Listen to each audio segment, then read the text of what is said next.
Hi అండి, నమస్తే. Welcome to my channel. ఈరోజు మన వీడియోలో లెఫ్ట్ ఓవర్ రైస్తో సాఫ్ట్ దోశల్ని ఎలా ప్రిపేర్ చేసుకోవాలో చూపించబోతున్నాను.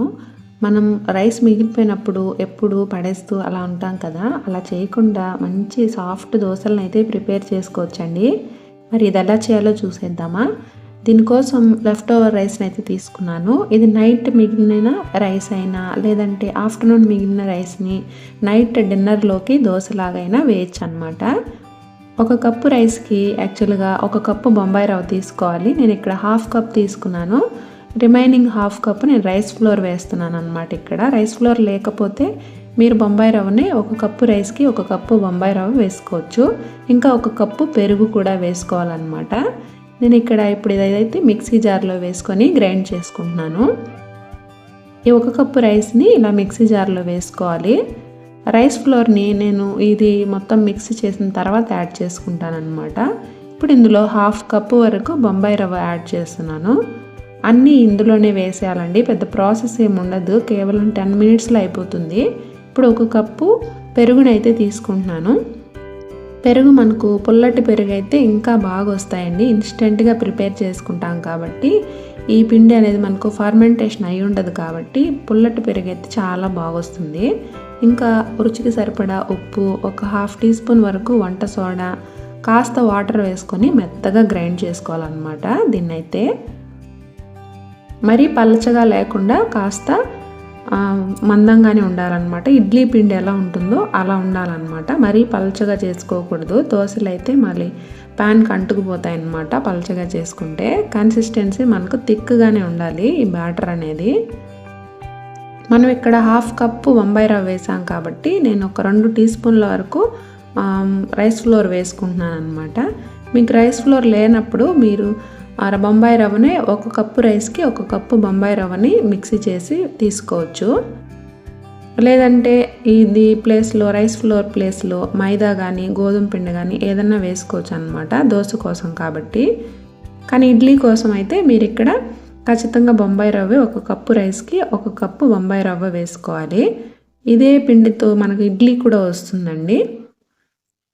ఇంకా దీంట్లో మరి కాస్త మైదా యాడ్ చేసుకొని ఉల్లిపాయలు అవి వేసుకొని బోండాలాగా చేసుకోవచ్చు. గట్టిగా ఆ పిండిని మిక్సీ చేసుకొని వడలాగా వేసుకోవచ్చు. ఈ లెఫ్ట్ ఓవర్ రైస్తో వడ ఎలా చేయాలనేది కూడా మన ఛానల్లో ఉంది, ఒకసారి చూడండి, డిస్క్రిప్షన్లో లింక్ ఇస్తాను. ఇలా పిండిని కలుపుకున్న తర్వాత ఒక 15 మినిట్స్ వరకు మూత పెట్టి పక్కన పెట్టేయాలి. తర్వాత ఇంకా దోశ ప్యాన్ పైన ఆనియన్ ఒకసారి ఆయిల్తో రుద్దుకొని తర్వాత దానిపైన అయితే దోశ వేస్తున్నాను అనమాట. ఈ రైస్ ఫ్లోర్ దోశని మనం మరీ పలచగా అయితే వేయకూడదండి, కాస్త మందంగానే వేయాలి. మరీ పలచగా వేస్తే మనకు ప్యాన్కి అంటుకుపోతుంది, అంత టేస్ట్ కూడా బాగోదు అనమాట. కాస్త మందంగా వేసుకొని సాఫ్ట్గా వేసుకుంటేనే బాగుంటుంది. నేను ఇక్కడ ఉల్లి దోశ వేస్తున్నాను. చాలా ఈజీ అండి. రైస్ యాక్చువల్గా మనం ఒక్కొక్కసారి వేస్ట్ అయిపోతుంది అనేసి పడేస్తూ ఉంటాం కదా, అలా చేయకుండా ఆ ప్లేస్లో మీరు ఇలా చేసి పెట్టారంటే ఇంట్లో ఎవరైనా తినేస్తారు. అన్నట్టు మన ఛానల్ని మొదటిసారి చూస్తున్నట్లయితే ప్లీజ్ ఒక లైక్ ఇచ్చి సబ్స్క్రైబ్ చేసుకోండి ఫ్రెండ్స్. కలర్ కూడా మనకి ఇది రైస్ దోశ కాబట్టి మంచి కలర్ వస్తుందన్నమాట. చాలా ఈజీ కదా. ఇలాగే మీకు ఎన్ని కావాలనుకుంటే అన్ని దోశలు మనం ప్రిపేర్ చేసుకోవచ్చు.